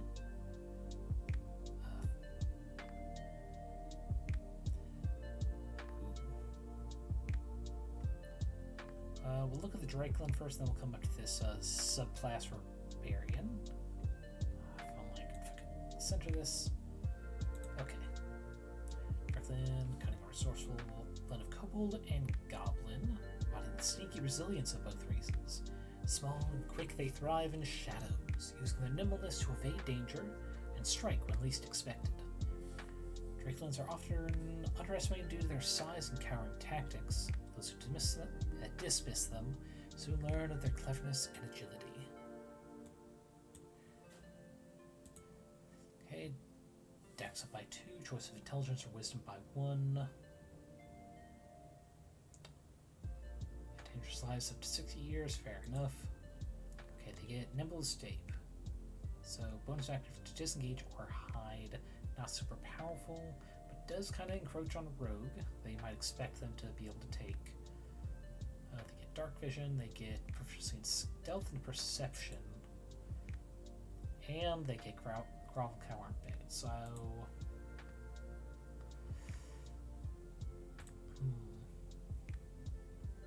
let's see, reaction, opportunity attack, cower to distract. That and nimble escape. That feels... It feels like it's stepping on the toes of rogue too much, to be honest. It does fit with their being small, having to be nimble and evade danger. But that also like really fits with rogues, and like I said, it's kind of stepping on the toes of the rogue class. And they're getting bonus action for these two things that 3 levels of rogue they'd be able to get.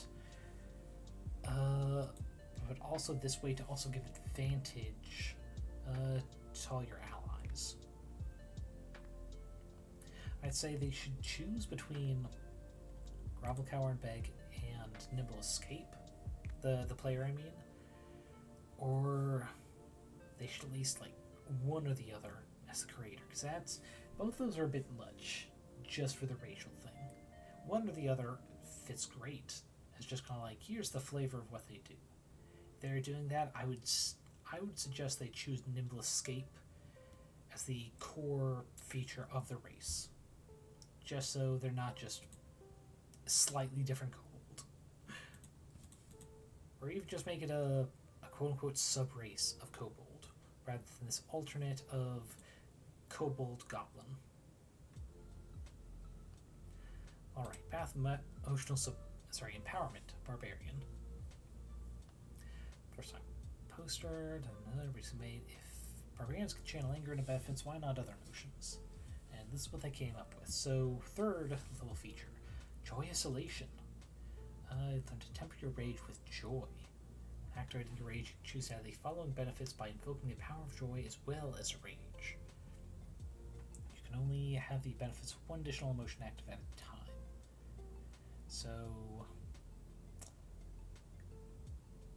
choose to add the following. So before going to the description sounds, you can have all of them, or you can choose some to not have, which feels a little strange. Let's see, gain temp HP, equal to double con mod, and half your barbarian level, which feels fine. You're also immune to charmed, conditional raging, and considered invoking the power of joy.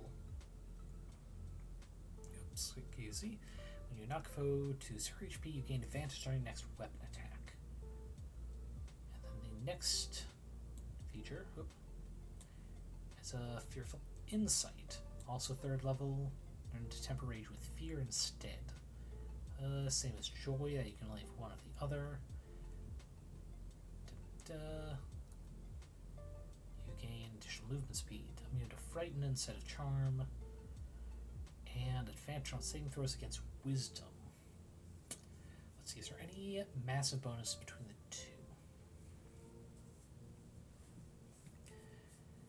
Let's see, being able to get advantage on next weapon attack without going reckless, but you do have to knock someone to 0.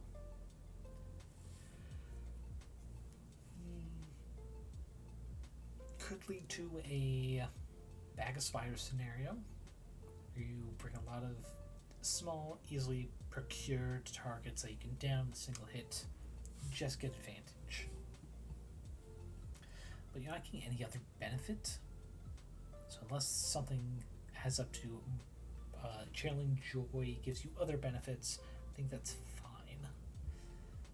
Temp HP is good. And charmed, low-level charm effects can be pretty rough. You don't see quite as much higher-level play outside of like death battle scenarios with the old party or specific like wizard casters. Fear is actually a lot better high level. Which is probably the bigger reason you'd have Fearful Insight bring out. Or the Wisdom thing. So between the two, good for low level play, but scales decently for high level. And while this is probably not coming in till high level, but when you do need it, I mean, for the Wisdom bonus, I think that's fine. Because, yeah, you're probably not putting too much Wisdom into a Barbarian anyway. You're putting some to keep it from being negative, but eh. Okay, 6th level feature, Whales of Sorrow. 6th level, you can temper Rage and Sorrow instead. Activating, choose to add the following by invoking Sorrow as well. Let's see, as part of the bonus action Rage when choosing to invoke. Let's see, let out a powerful, tearful cry. Force a Wisdom save, throw on other creature choice within 30 feet. DC should be elsewhere, just so it's not like in the middle of text blank here, but that's fine. Fail save. They're stunned for a number of turns equal to your con mod. So tying into one of the core stats, that's a good choice. Self save. Their speed is just reduced by half instead. Alright, that's not bad. Let's see that. That's each turn while raging, while invoking your sorrow. Or, wait, no, that's as part of activating rage and later. Or on other turns, invoke sorrow bonus action. Choose a number of non-hostile creatures within 30 feet. While they remain within 30 feet, they gain your rage bonus damage. Okay. And it's added to spell damage as well. Not quite sure how that fits in with Sorrow, though.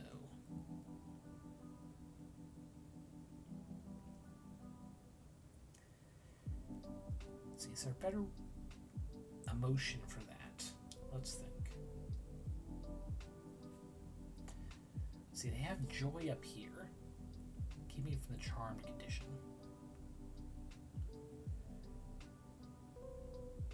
It might be better to swap Power of Joy and Sorrow, just the titles of them.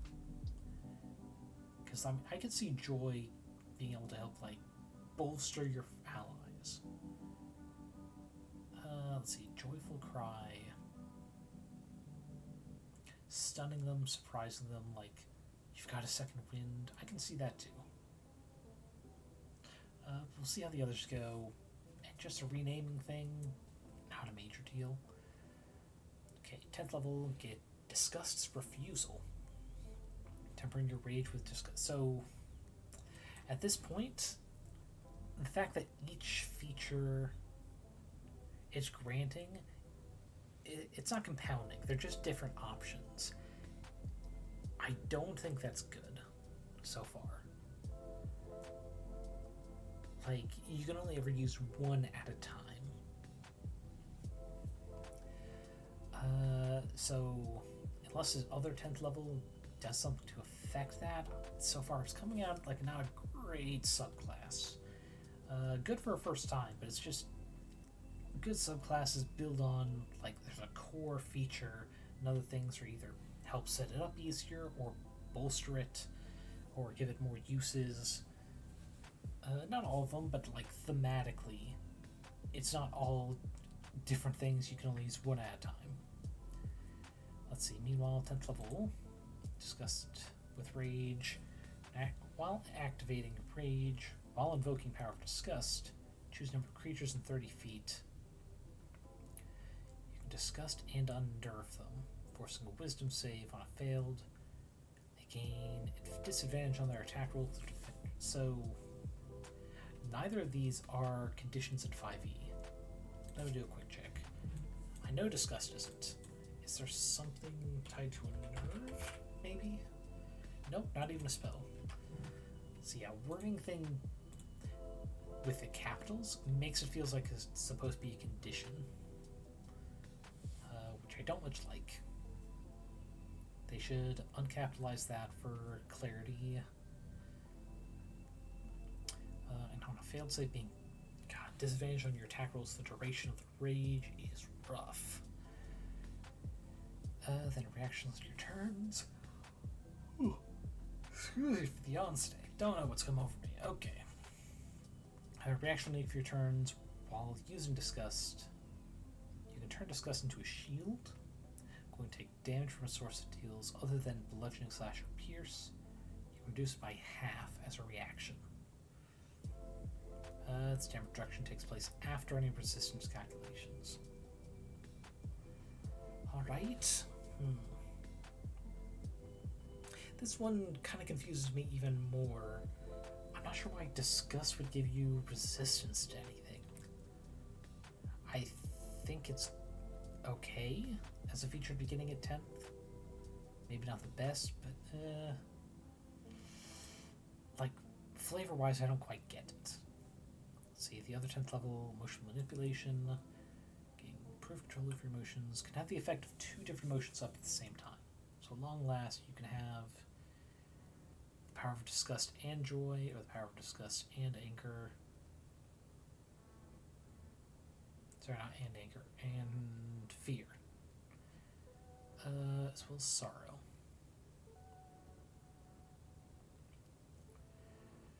Seems... Okay, seems perhaps a bit much, but okay. Scroll too far. Unyielding Rage. 14th, overcharge instead of mixing it. So pretty much Rage squared. Once per turn, you can add your bonus damage to. So you can add bonus damage to a successful attack equal to half your Barbarian level. That's pretty good.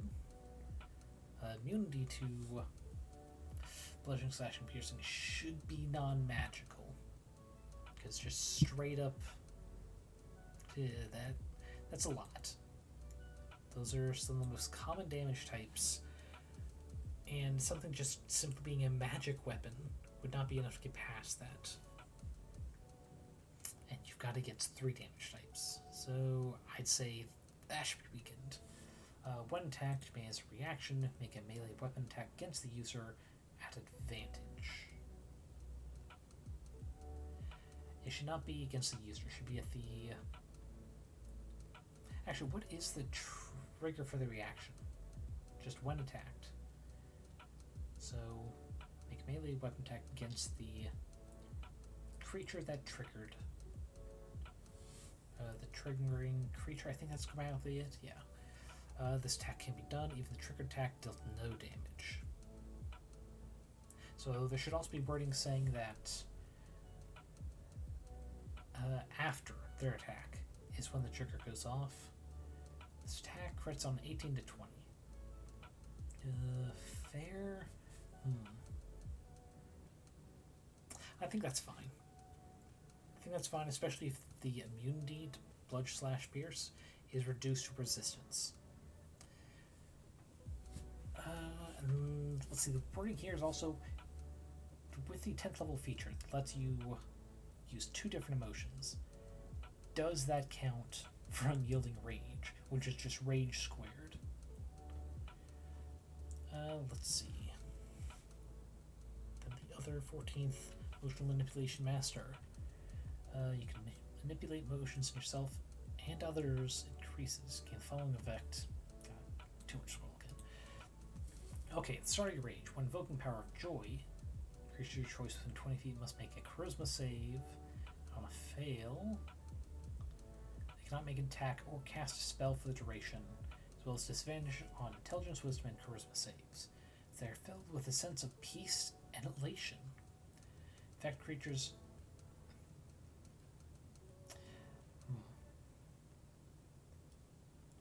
I don't much like this.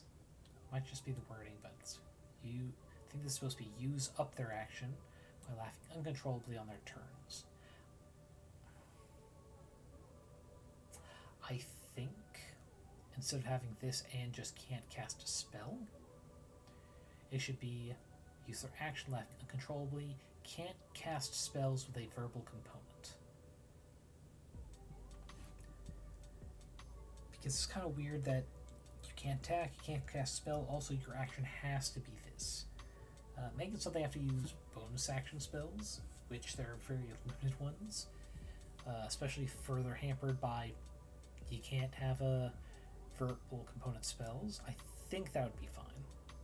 So you'll get a lot of the crippling of casters here without, I mean, honestly, kind of taking the place of a straight-up spell. Though it is nice that this is only triggered at the start of the rage and you have to use joy. So start of the rage when using fear. All creatures your choice, 20 feet. Wisdom save or be frightened. And then take the bonus rage damage and psychic damage. Start of the turns while frightened. Okay, and then while raging while invoking sorrow. Use your tears as a weapon. Okay. While raging, invoking sorrow, you can range weapon attack that deals 1d8 plus con damage in magical bludgeoning damage, range of 25 to 50 feet, which is not a broken range to something have, especially for a 14th level feature. Target receives this weapon attack must pass a strength save or become prone. Weapon attack gains range bonus damage to be used with reckless attacks.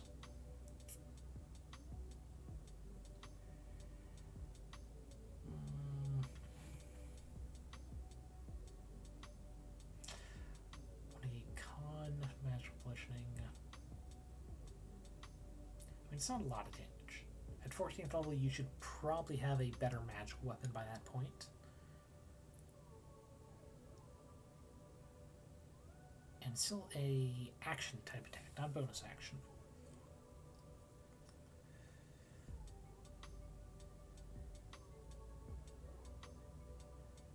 In all honesty, I would suggest making this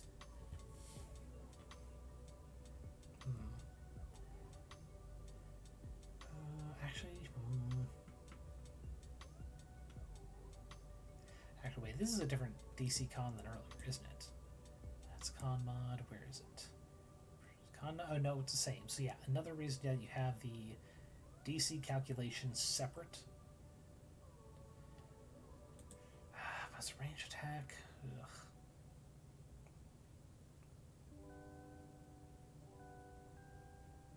It just doesn't feel right. Like, it feels like it should only be like once per turn.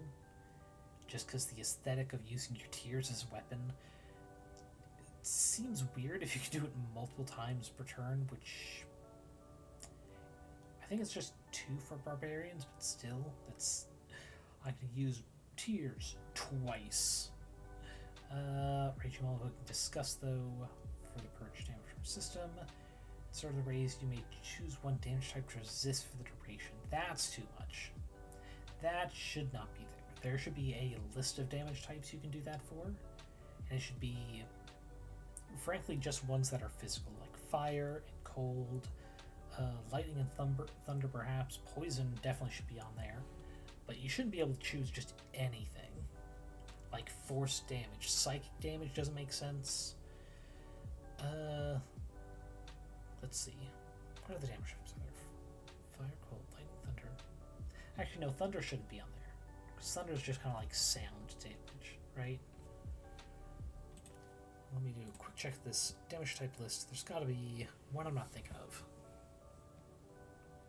Damage type. Acid. Acid would also be weird.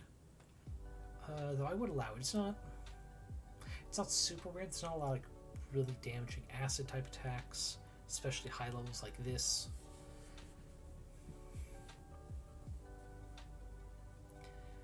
Let's see.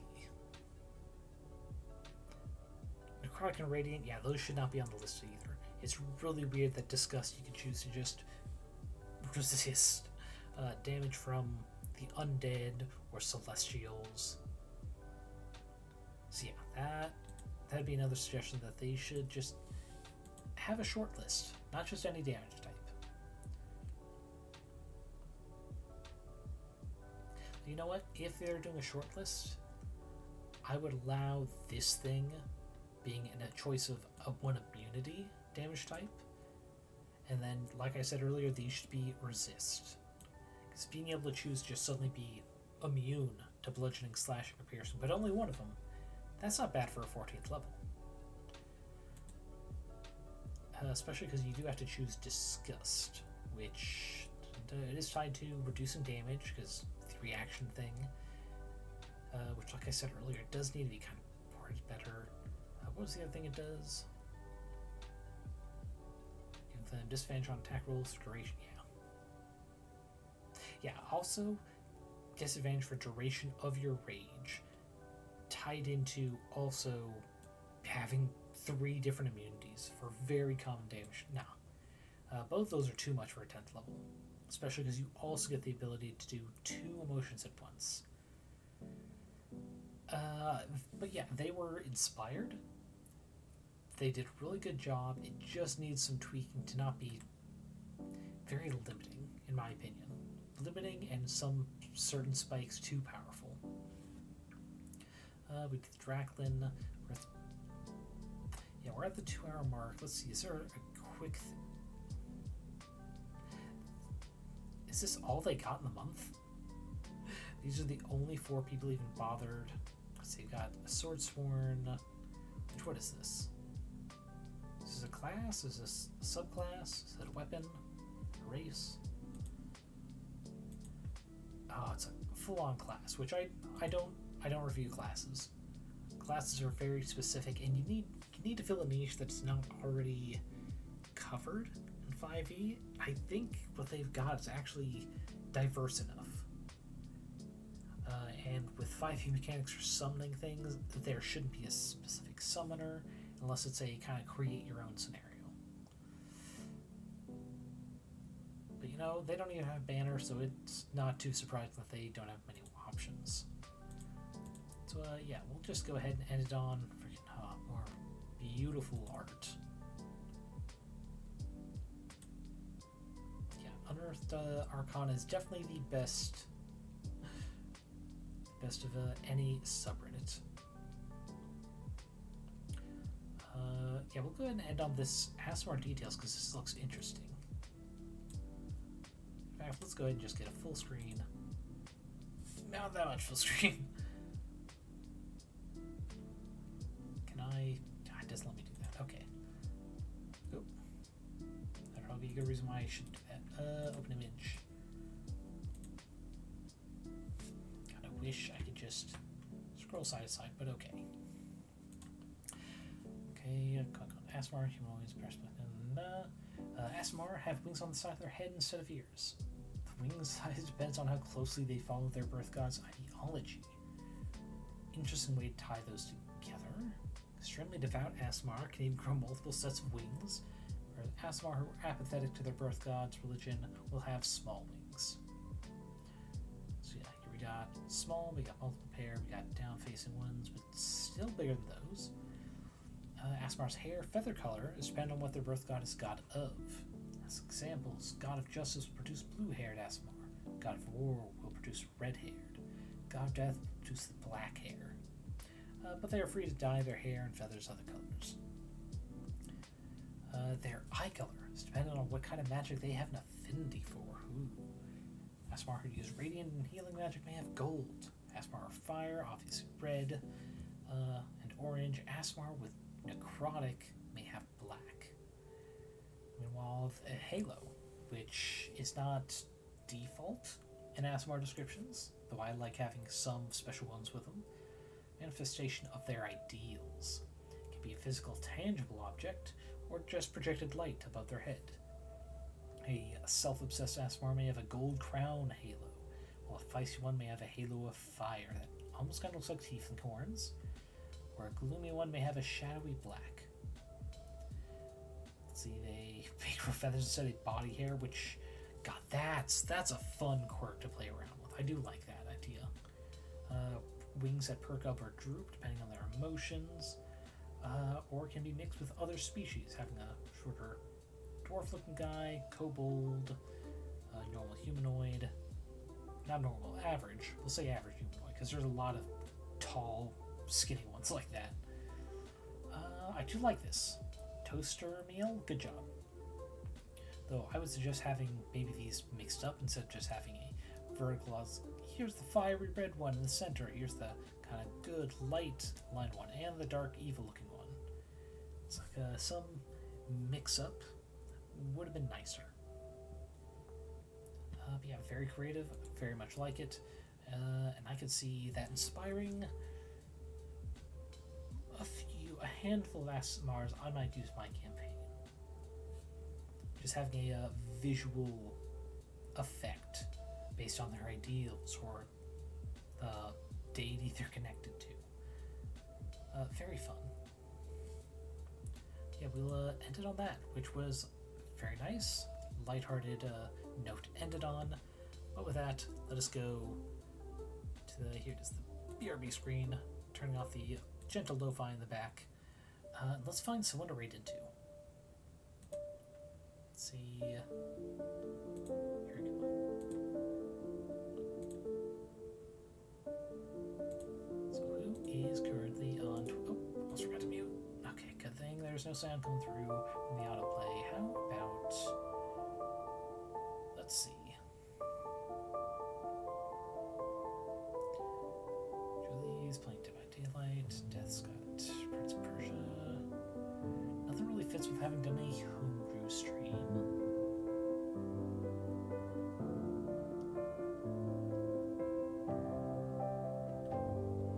Oh god, no.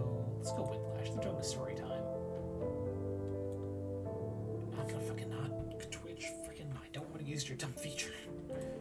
But it looks like they're doing a collab, which would be fun. The storytime streams are nice and enjoyable. Okay, there's the raid. For anyone interested in doing raid messages, here's the default I have with global emotes. Alright, but as always, thank you guys for joining me today. Let's see. Oh, right, almost forgot. For next month's I mean by the end of September, I'll do another homebrew review. Feel free to hop my Discord, link right there, if you want to suggest any, because I don't have a set plan yet. I'll be picking up some new things. Let's see if there's a theme I can kind of create from that. Other than that, as always, hope you guys are eating enough, drinking enough, getting enough sleep. Take care of your body so they can take care of you. See you guys around.